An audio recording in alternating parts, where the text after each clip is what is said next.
Okay, let's see if I can quietly get ready for lunch.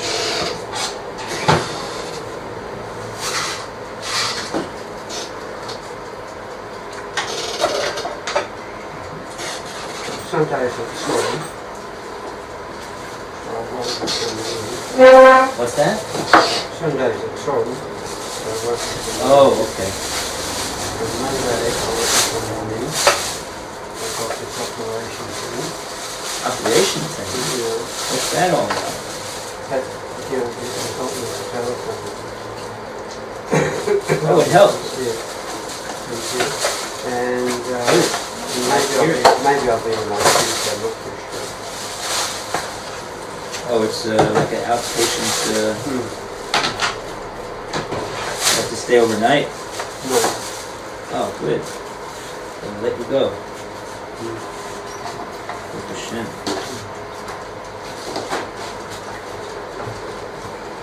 So it's all set. It's, Monday, you're saying Monday morning? Yeah. Okay, that's not the shin. Should be successful and uncomplicated and painless procedure. From your mouth for 10 years. And successful. Definitely from your mouth for 10 years. Just remember, Hashem is the rope. He's the rope. I've got a feeling that I really need it. Oh, yeah? But they wanted you to have it.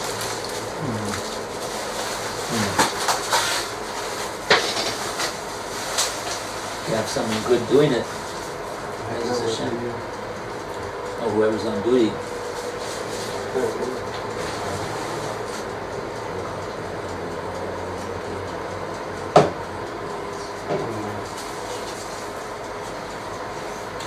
But it's not something complicated or involved. It's not going to take a long time.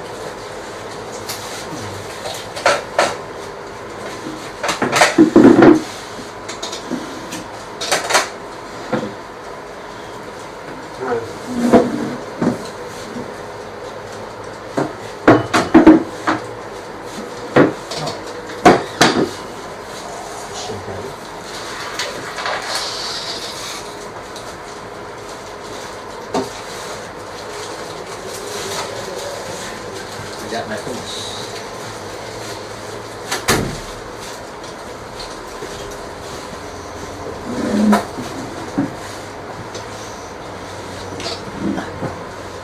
Eat till lunch today, or are you gonna go home? Go home? You're gonna miss a great lunch. Sweet potatoes. Brown sugar. Sin.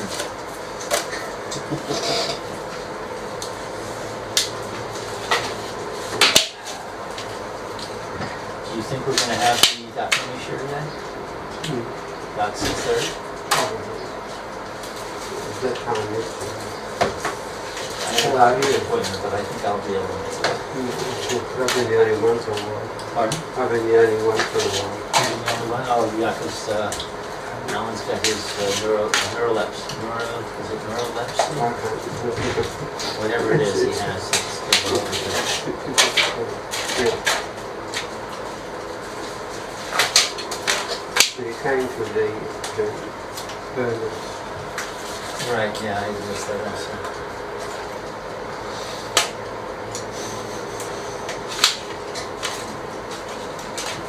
I'm so sure I'm trying to make it.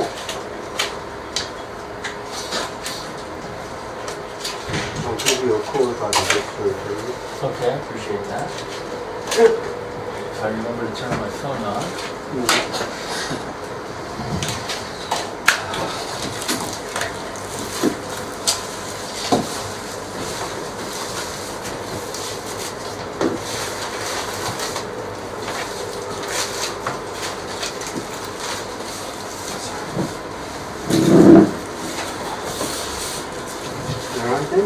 We better get started. We on? Until what time do we have today? 12 o'clock. Oh, yeah. 12 o'clock. Oh, boy. Big man. Okay. Yes, sir, you're on. What page are we on? We are on 8. On Mem's Nest, Amid Aleph, 48A.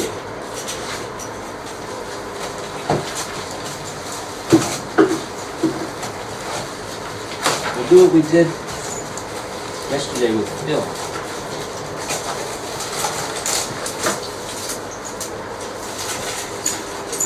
We'll go from the 2 dots. Right here. Oh, wait, there we go.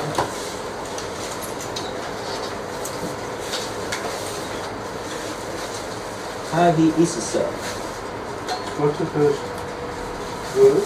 Hahi. Oh, our Torah says you can't put it in.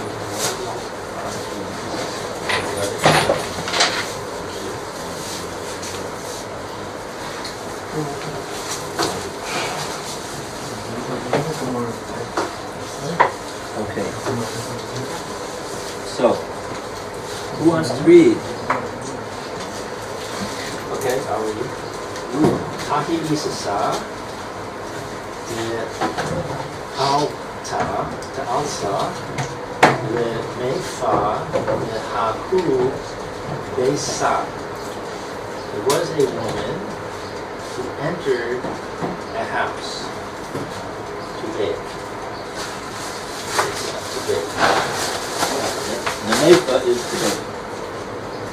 Like we have today in modern Hebrew, Ma'afiat Angel. Ma'afiat, sounds similar. Bake an angel. Make an angel. We're mixing our two shibri. Yeah. Fiat Asa Barcha de Mare de Besa. There came a goat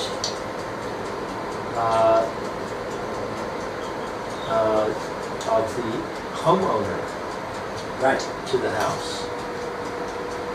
Achla le Elisha Right. ate the dough that she was baking. Yeah. Chavio who nis became overheated and died. So it was hot, the dough was hot. Chayva, he's obligated, Rava obligated him, the mashlume demei barcha, to pay the value of the goat. Right. Lema pliga adarav. Yes. Shall we say that he argues with Rav? Right.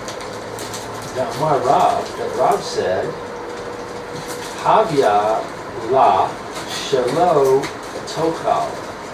He shouldn't have eaten. That's what Rav said. Who Remember? told the goat to eat? Right. That was from the Mishnah. Who told the goat to eat? Don't eat. You won't get sick from what you ate. Amrei, they said, Hachi hashta. This now is this a comparison? Right. Now this is a. Right. That's what the sense of the words mean. The literal meaning of the words is not the sense of the way the Gemora uses the word. Right. It's an expression. Oh, I got it. Okay, we won't go into this because we don't have time. Haki hashta. Like this now. Like this now? Like which means you want to make a comparison like this now. You ain't made no comparison over here. You're comparing apples and oranges. Right. The case that Rava spoke about that he said is chayav is not comparable to the case that Rav said that the guy is putter. Asam over there, shalom rishus. It was not with permission. Lo kabil ale nitirusa. Right. He did not accept upon himself guarding. That's the homeowner, I guess. Hacha, here, the Rishus. Here, there was permission. Oh, we're talking about the woman. The woman had permission to be in the house. So what? Kabil alei netirusa. She accepted upon herself to guard. Because she had permission, she accepted upon herself to guard. Therefore, she should have prevented the goat from eating the food. And since she didn't, then she's liable. Yeah. The goat got too hot and died. The case that Rav spoke about in the Mishnah was where the guy that brought in his parents, he came in without reshus. Right. He came in without reshus, and that means that he didn't accept upon himself any duty to guard that what he's bringing in is not going to damage anything that belongs to the balabais. So this is totally counterintuitive. You'd think that the one who has permission has less liability because she got permission. But what we're saying is that she has more liability because she got permission. Because the only way a person will be liable, according to what we're saying here, is if he accepted upon himself the responsibility. Right. So somebody comes in without reshus, he doesn't accept upon himself any responsibility. He's not supposed to be there to begin with. Right. The only way that he'll be liable is if he has a duty to guard that his things don't damage the owner's stuff.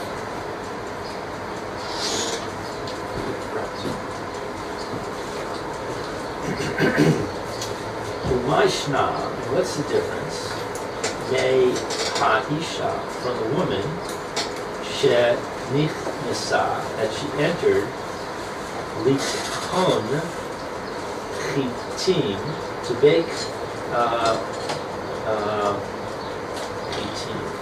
bread, to bake Grains. wheat, to grind. I'm sorry, to grind wheat. Eitzel balabayis, in the place of the homeowner. Shalo rishus, without permission. How is it different from the case where a woman entered the homeowner's domain to grind wheat without permission? What's it asking? Obviously, there was no permission. That's the difference. Chaltan behemto shel balabayis patur, and the homeowner's animal ate, and he's exempt. So that's what we just said. Well, here we're talking about not that the animal was died from eating or got injured, but that he used up the otel of the one that the Isha that brought it in. So you might think to say, well, the owner is going to have to pay for what his animal ate. No, he's putter on that. He doesn't have to pay for it. Right. But she came in without permission. If she would have come in with permission and the owner's animal eats her stuff, so then the owner would have to pay. Right. So that's the case that's not counterintuitive. That seems logical to us. Im huzka chayeves. And if it was harmed, liable. If the animal was harmed by the wheat, right? She is chayev, which seems funny because she did not have permission, so therefore she couldn't have accepted responsibility upon herself. So that seems to be a contradiction. So that's why the Gemora asked the question, Maishno, what's the difference between the case that we said previous and where we said that if she comes in without permission, she won't be liable for any damage that her that her stuff causes. And here, in this case, we see that when she comes in without permission, she's going to be liable, even though she came in without permission. So it's a stira. Tsama shelo b'reshus. The reason is without permission. Right? Ha b'reshus patur. Here, with permission, exempt.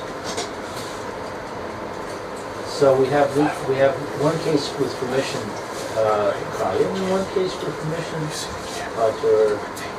So contradiction, stira. So it would seem that we have, in other words, it's just exactly the opposite of what we said before. The way we explained the cases of Rava and Rav, we said that Rav, who says that the woman is patur when the animal ate the food and died, is because that was talking about a case where he came in without reshus. He had no duty to guard the animal from being damaged by the food. So he said if he's coming without reshus, he's not going to be liable. If he's coming in with reshus, He is liable. that's where Rava said that the woman was chayiv if the A's the goat ate the stuff, ate the dough and died. Right. And here we're saying exactly the opposite. Right. Amre. We got a double-barreled contradiction. In other words, we have 4 cases all in all, and there's 2 contradictions. Right. Right. Amre. And they say, they're going to answer now, they're going to explain this. Likon chitin, grinding wheat.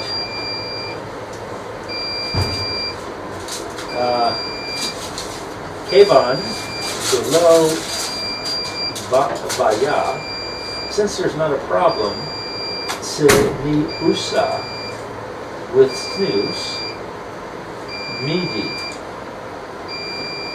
privacy.